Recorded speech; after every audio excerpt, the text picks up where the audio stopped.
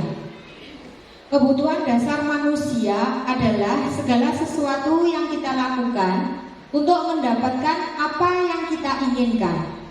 Seluruh tindakan yang kita lakukan memiliki tujuan tertentu dan semua usaha terbaik yang kita lakukan adalah dalam rangka agar kebutuhan dasar kita terpenuhi dengan baik.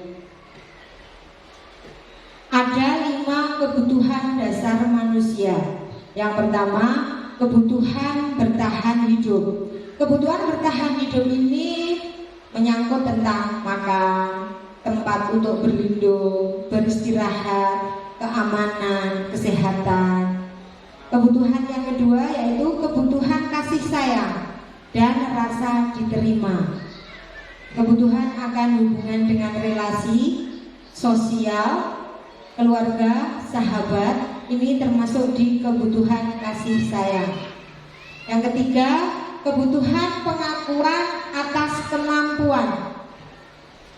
Yang keempat, kebutuhan akan kebebasan. Dan yang kelima, kebutuhan akan kesenangan.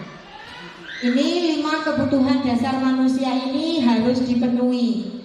Yang ketujuh, ada 5 posisi kontrol pada guru. Posisi kontrol yang pertama sebagai penghukum, pembuat merasa bersalah, sebagai teman, sebagai pemantau, dan sebagai manajer. Posisi kontrol sebagai penghukum. Seorang penghukum bisa menggunakan hukuman fisik maupun verbal. Guru-guru yang menerapkan posisi penghukum akan berkata, patuhi aturan saya, atau awas, kamu selalu saja salah, selalu, pasti selalu yang terakhir selesai. Guru seperti ini senantiasa percaya hanya ada satu cara agar pembelajaran bisa berhasil, yaitu cara dia sendiri. Yang kedua, posisi kontrol guru sebagai pembuat merasa bersalah. Pembuat merasa bersalah, pada posisi ini biasanya guru akan bersuara lemah, lebih lembut. Kata-kata yang keluar dengan lembut akan seperti, Ibu sangat kecewa sekali dengan kamu. Berapa kali Bapak harus memberitahu kamu ya? Gimana coba kalau orang tua kamu tahu kamu berbuat begini? Nah, di posisi ini murid akan memiliki penilaian diri yang buruk tentang diri mereka. Murid merasa tidak berharga, dan telah mengecewakan orang-orang yang disayangi. Yang ketiga, posisi kontrol yang ketiga yaitu guru sebagai teman. Pada posisi ini, guru tidak akan menyakiti murid, namun akan tetap berupaya mengontrol murid melalui persuasi. Mereka akan berkata, ayo bantulah demi Bapak ya. Ayo ingat tidak bantuan Bapak selama ini. Ya sudah, kali ini tidak apa-apa. Nanti Ibu bantu bereskan. Nah, dari ini akan muncul negatif dari posisi teman. Contohnya, bila suatu saat guru tersebut tidak membantu, maka murid akan kecewa dan berkata, saya pikir Bapak atau Ibu teman saya. Murid merasa dikecewakan dan tidak mau lagi berusaha. Itu posisi guru sebagai teman. Yang keempat, posisi kontrol guru sebagai pemantau. Memantau berarti mengawasi. Biasanya dalam posisi memantau, pertanyaan yang sering diajukan seorang guru adalah, peraturannya apa? Apa yang telah kamu lakukan? Sanksi atau konsekuensi apa? Nah, seorang pemantau sangat mengandalkan perhitungan atau catatan. Jadi Bapak Ibu guru di sini membuat catatan-catatan. Data yang digunakan sebagai bukti atas perilaku seseorang. Dan posisi kontrol yang terakhir, manajer. Manajer adalah posisi di mana guru berbuat sesuatu bersama dengan murid, mempersilahkan murid mempertanggungjawabkan perilakunya, mendukung murid agar dapat menemukan solusi atas permasalahannya sendiri. Seorang manajer akan berkata, apa yang kita yakini? Apakah kamu meyakininya? Ini kembali lagi keyakinan kelas yang kemarin saya buat dari video tadi. Apakah kamu bersedia memperbaikinya? Apa rencana kamu untuk memperbaiki hal-hal ini? Nah, dari 5 posisi guru, penghukum, pembuat merasa bersalah, teman, pemantau, manajer, posisi mana yang paling bagus, yang paling tepat kita terapkan?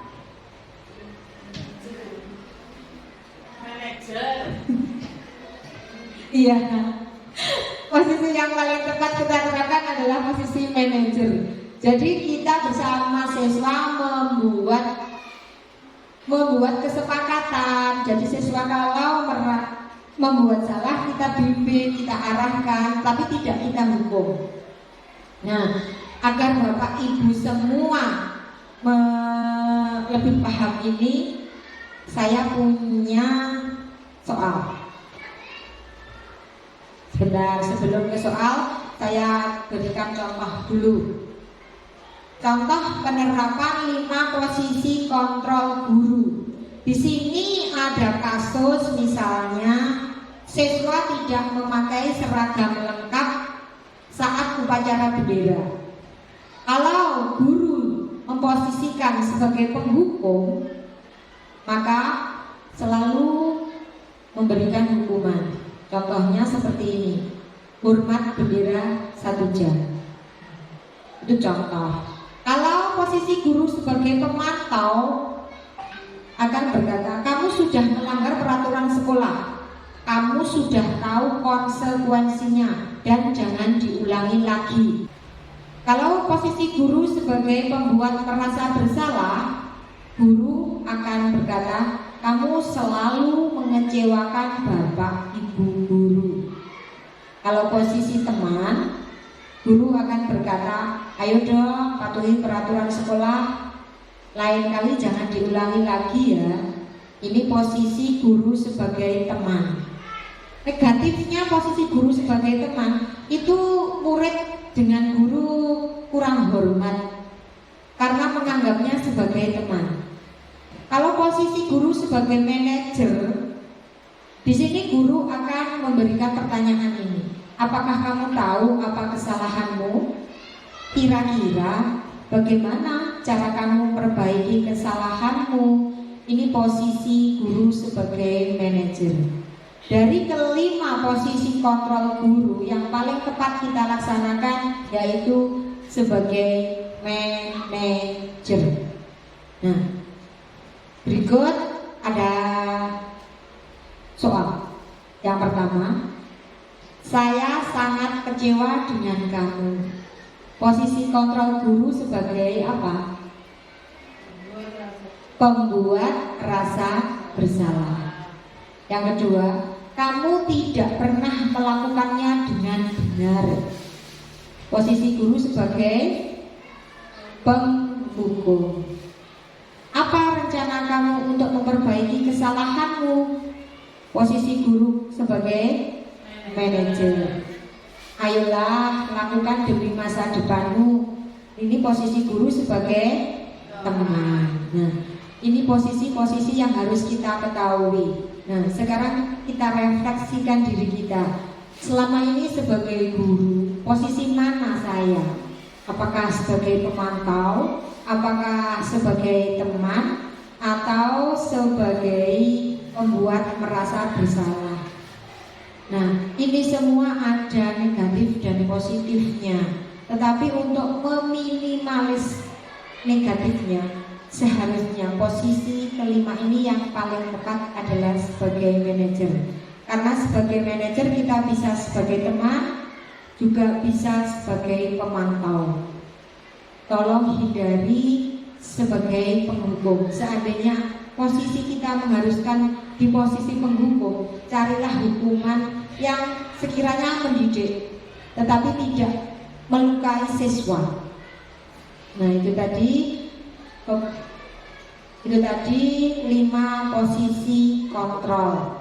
Kurang satu lagi materi, yaitu segitiga restitusi. Sebelum masuk ke segitiga restitusi, agar lebih semangat, monggo Bapak Ibu ada yang berkenan membantu ice breaking. Monggo Bu Juwita.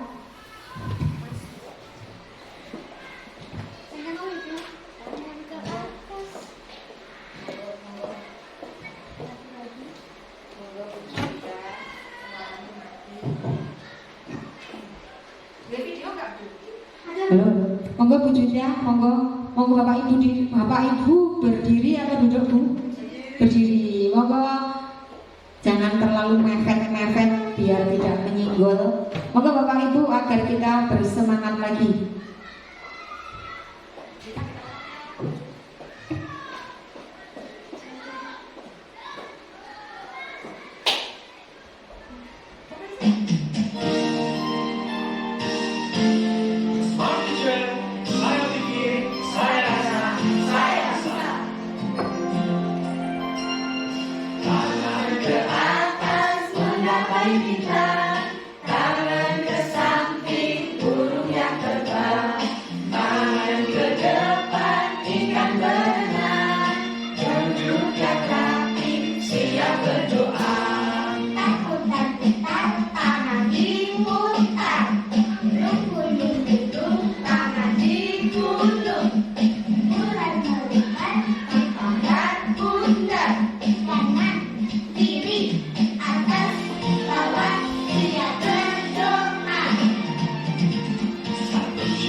Terima kasih. Terima kasih Bu Juwita. Tepuk tangan untuk Bu Juwita.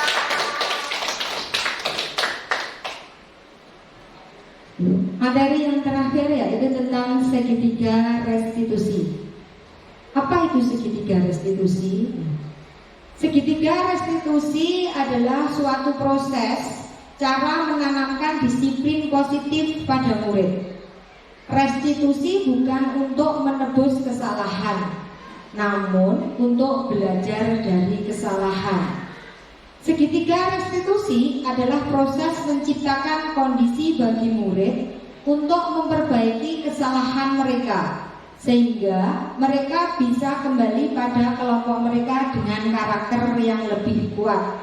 Dosen 2004 dalam LMS Guru Penggerak Modul 1.4 Budaya Positif 2021. Nah, inilah segitiga restitusi. Ada 3 segi. Yang pertama, menstabilkan identitas, menanyakan keyakinan. Nah, menanyakan keyakinan ini seperti keyakinan kelas yang saya buat di kelas 5.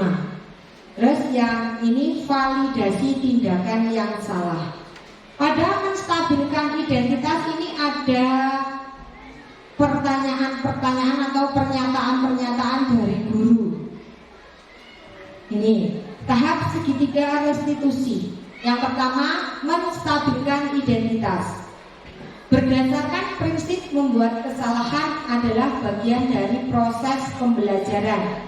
Pada kasus ini, Bapak Ibu guru akan berkata seperti ini. Berbuat salah itu wajar. Tidak ada manusia yang sempurna.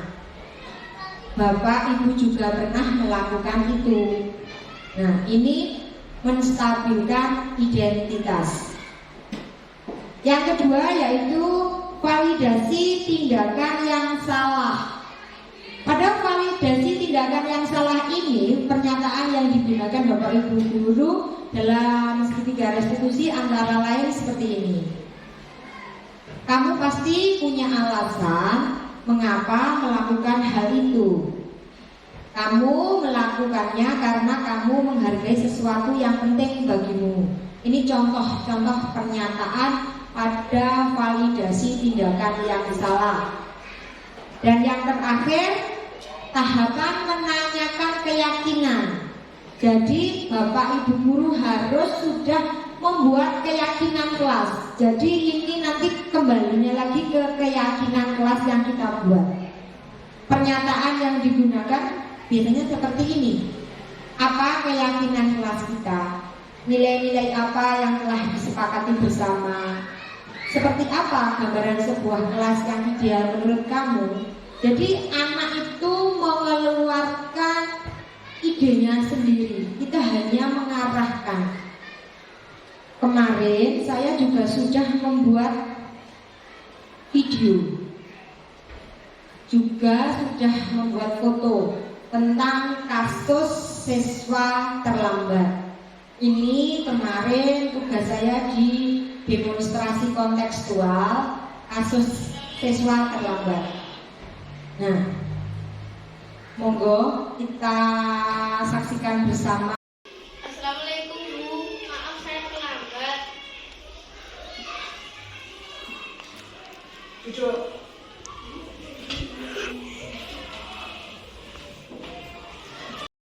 Nah, pada kasus ini jika murid kita terlambat, kita tidak boleh memarahi murid kita di depan teman-temannya.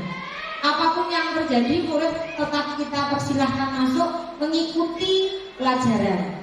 Karena kenapa?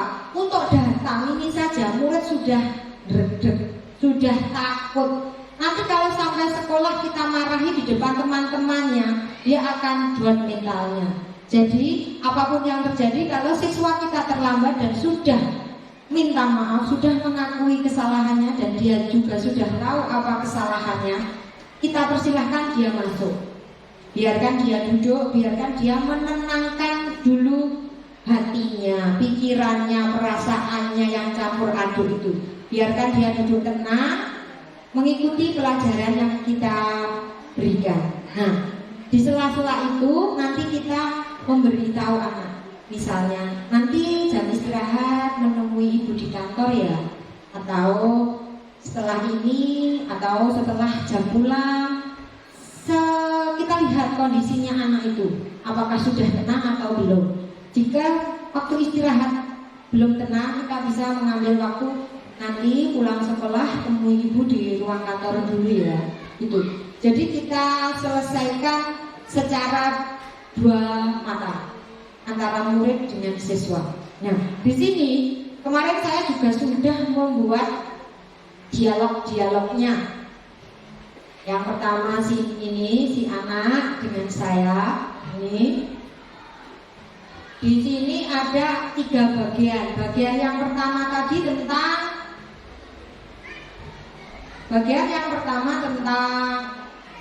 menstabilkan identitas. Di sini berbuat salah itu wajar. Nanti apakah ada di video saya? Itu yang pertama. Terus yang kedua harus ada validasi tindakan yang salah. Di sini menanyakan alasan. Terus yang ketiga menanyakan keyakinan. Nah, mari kita saksikan video segitiga restitusi saya. Ini video yang saya buat bersama siswa saya. Selamat menyaksikan. Coba dianalisis apakah dalam video ini ada ketiga bagian segitiga restitusi tadi. Waalaikumsalam.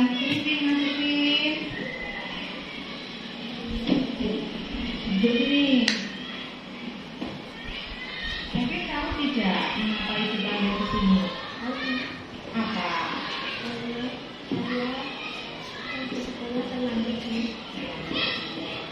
Menurut Kevin, perbuatan tadi itu benar apa tidak? Baiklah, Kevin sudah mengakui kesalahan. Setiap manusia pasti pernah berbuat salah. Begitu juga dengan guru juga pernah melakukan kesalahan. Kalau boleh tahu, kenapa Kevin tadi datangnya terlambat? Terus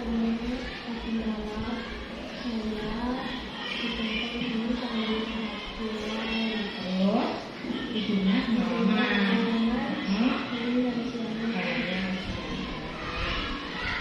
Main HP terlalu lama itu tidak baik ya, Nak. Kamu tahu kesepakatan kelas kita? Tahu.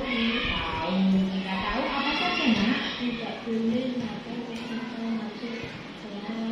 pelajaran. Terus tidak boleh terlambat. Tidak boleh terlambat. Terus saling berteman. Nah, kalau kamu sudah tahu kesepakatan kelas kita, berarti Kevin melanggar kesepakatan kelas kita. Terus, apakah Kevin bersedia untuk memperbaikinya? Ya, Kevin memiliki keberanian, bertanggung jawab, berani mengakui kesalahan. Nah, bagaimana cara Kevin untuk memperbaiki kesalahannya Kevin? Bagaimana? Tidak ada tidak akan tidur malam. Terus tidak main HP lagi malam. Terus biasanya tidak kesiangan.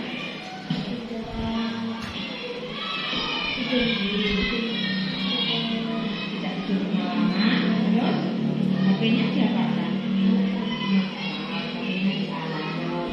Baiklah, tadi rencana Kevin untuk memperbaiki. Terus kira-kira apa kamu mulai memperbaikinya? Nanti malam. Aku besok tidak mau siangnya ya. Nah, Kevin sudah menemukan solusi untuk masalahnya.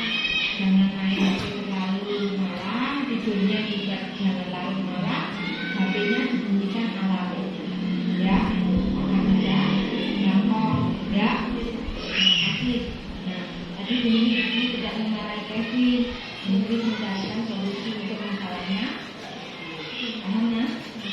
Dan sekarang kembali ke kelas. Ya.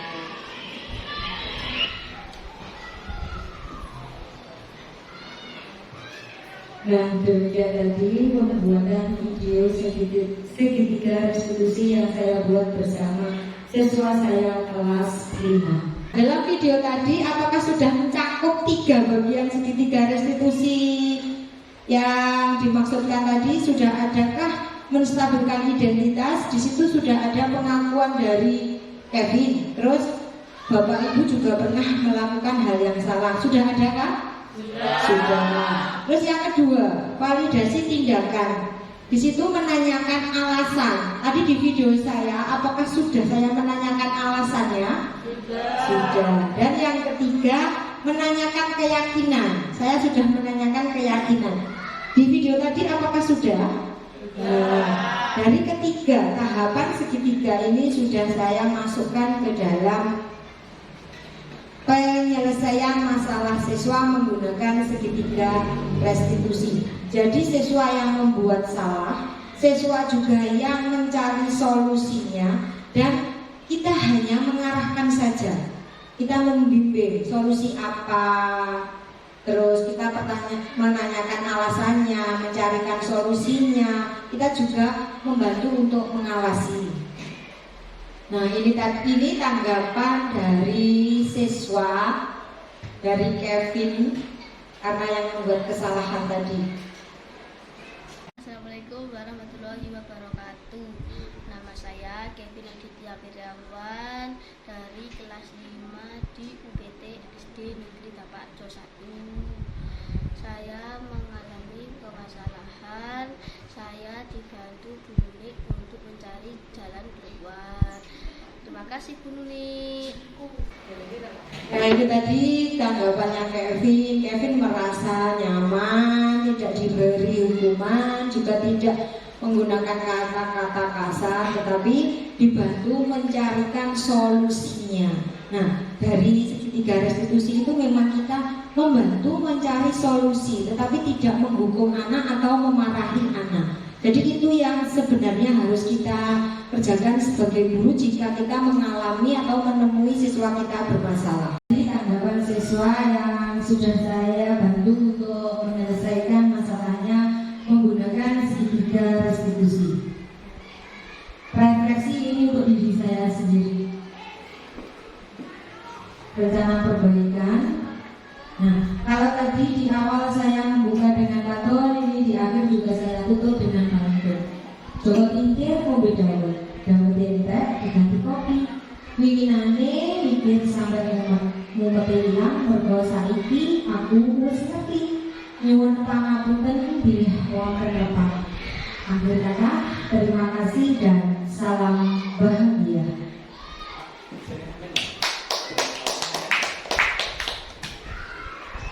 Ya, itulah pemaparan diseminasi yang disampaikan oleh Ibu Setiawati. Kepada Ibu Nunik kami sampaikan terima kasih, dan untuk acara sampingan yaitu adalah doa yang akan dipimpin oleh Bapak Ibu Widianto. Kepada Bapak Rudi, dipersilakan. Oke.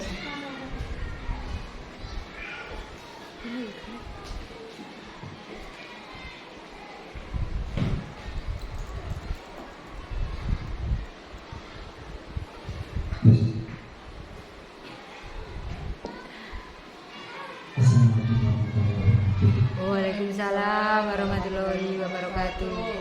Alhamdulillahirrahmanirrahim. Acara pada siang hari ini berjalan sesuai dengan rencana, dan materi yang disampaikan ini sungguh luar biasa.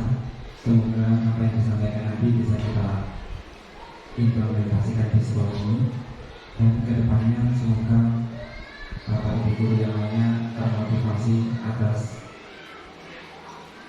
apa yang disampaikan Ibu. Untuk mengakhiri acara hari ini, marilah kita hidup dengan doa.